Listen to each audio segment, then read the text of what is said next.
અમને કીધેલું છે એ કઈ જગ્યાએ પીધું, એ અડ્ડો કયો હતો, ત્યાં એ માણસો બે હતા, એ કેટલા માણસો હતા, એ તમે અમને કોઈક તો જવાબ આપો. આમાંથી કઈક વસ્તુ ખોટી હોય તો તમે કહો કે એમને કે આ ખોટું છે.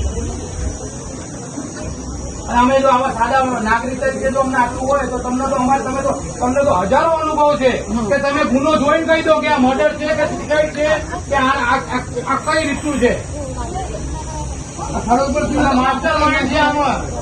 હું તો નથી ઓળખતો, મેં નામ આપણે કે મિર્ઝા સાહેબ કરી છે કોઈ, આમાં કોઈ હશે જયદેવસિંહ કે જયદીપસિંહ કોક છે કે જે આરોપીને પકડવા માટે માસ્ટર છે, એમ એ અનુભવી છે, એમના હાથમાંથી કોઈ આરોપ એવો નીકળે નહીં. તો અમારા આ એક જ બસ ખાલી આવો આરોપી કે જેને કે બે બસ મેં મારી નાખી, કે આ તો કઈ શું મરજી હલાલ હતી કે બકરો કાપવાનો હતો કે આપણે મારી નાખ્યો. કૂતરું ના કઈ વાર લાગે. મારો દેવ જેવો દીકરો અમારી શાન હતી. એનો ગુનો હોય એ જ છે કે આમાં શું થતું, અમે અત્યારે કઈ ના કર્યું હોત તો આમાં કઈ આગળ જવાનું. અમને કીધેલું છે એ કઈ જગ્યાએ પીધું, એ અડ્ડો કયો હતો, ત્યાં એ માણસો બે હતા, એ કેટલા માણસો હતા, એ તમે અમને કોઈક તો જવાબ આપો. આમાંથી કઈક વસ્તુ ખોટી હોય તો તમે કહો કે એમને કે આ ખોટું છે. અને અમે જો આવા સાદા નાગરિક તરીકે જો અમને આટલું હોય તો તમને તો હજારો અનુભવ છે કે તમે ગુનો જોઈને કહી દો કે આ મર્ડર છે કે સુસાઇડ છે કે આ કઈ રીતનું છે. ખડોદપુર માસ્ટર માઇન્ડ છે આમાં. હું તો નથી ઓળખતો, મેં નામ આપણે કે મિર્ઝા સાહેબ કરી છે કોઈ, આમાં કોઈ હશે જયદેવસિંહ કે જયદીપસિંહ કોક છે કે જે આરોપીને પકડવા માટે માસ્ટર છે, એમ એ અનુભવી છે, એમના હાથમાંથી કોઈ આરોપ એવો નીકળે નહીં. તો અમારા આ એક જ બસ ખાલી આવો આરોપી કે જેને કે બે બસ મેં મારી નાખી, કે આ તો કઈ શું મરજી હલાલ હતી કે બકરો કાપવાનો હતો કે આપણે મારી નાખ્યો. કૂતરું ના કઈ વાર લાગે. મારો દેવ જેવો દીકરો અમારી શાન હતી. એનો ગુનો હોય એ જ છે કે આમાં શું થતું, અમે અત્યારે કઈ ના કર્યું હોત તો આમાં કઈ આગળ જવાનું. બરાબર છે. આ એ જ ગુનો અમારો ભાઈ આજથી કેટલા વર્ષ પહેલા આપણો ભાઈ હવે 5 વર્ષ પહેલા અમારા ગામનો મારો ભાઈ બરાબર છે. ઓટકી થી માંડલ વાળા રોડ ઉપર જતા હતા, ત્યાં એ વખતે બી મેં આમને જીતેન્દ્ર ના કેસ ક્લોઝ થઈ જાય. બરાબર છે. ત્યાંના સ્થાનિકોને પૂછ્યું, એ લોકો બી કીધું એવું કે ભાઈ આ જગ્યાએ અવાજ આવે તો કે ગાડીની અને બાઇકની ટક્કર થાય તો મોટો અવાજ આવે.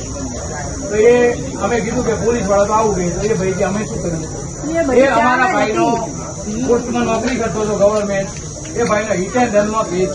અને આપણે બધા તો મારાથી નહીં કહી દઉં તો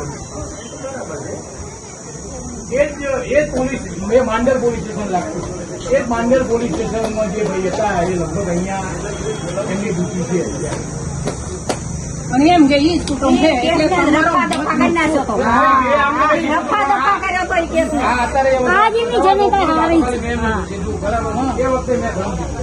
અત્યારે બી મેં આ લોકો બધું જોયું ને, અત્યારે આરોપી ત્યારે આ બધાને ઉશ્કેરણી થઈ. મારી ઉશ્કેરણી તો ટાઈમ દિવસથી ચાલુ છે. બરાબર છે. હું ઓલરેડી સાહેબ જયારે નગરથી ત્યારે હું મનાવી હું આવ્યો, મારું આમ મન જાણે છે કે હું કેવી રીતે આવ્યો છું. અને આવી આવીને કે કોઈ ભાઈ આટલા બધા એના ઘા મારી દીધા, એનું જોવા જેવી બોડી ઘરને બોડી ના લઈ જાય લઈ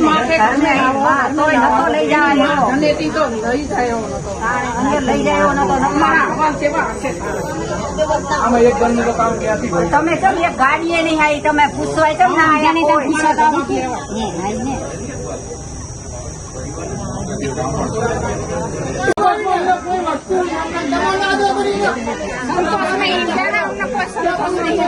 અમારા એટલે કોઈ નિરાકરણ ના બને તો આ તો ક્યાંથી ચાલે?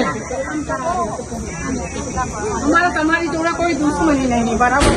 7 દિવસ થયા તો એનો કઈક તો હોવું જોઈએ.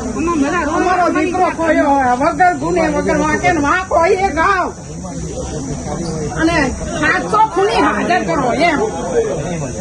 બસ અમારે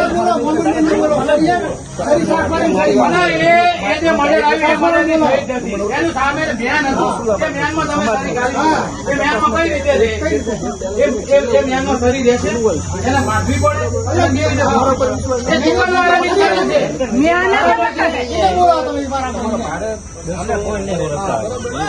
ડીવાયએસપી સાહેબનું એવું નિવેદન છે કાલના ન્યૂઝમાં, ચિકનવાળાને અને આરોપીને બેને મગજમારી થઈ.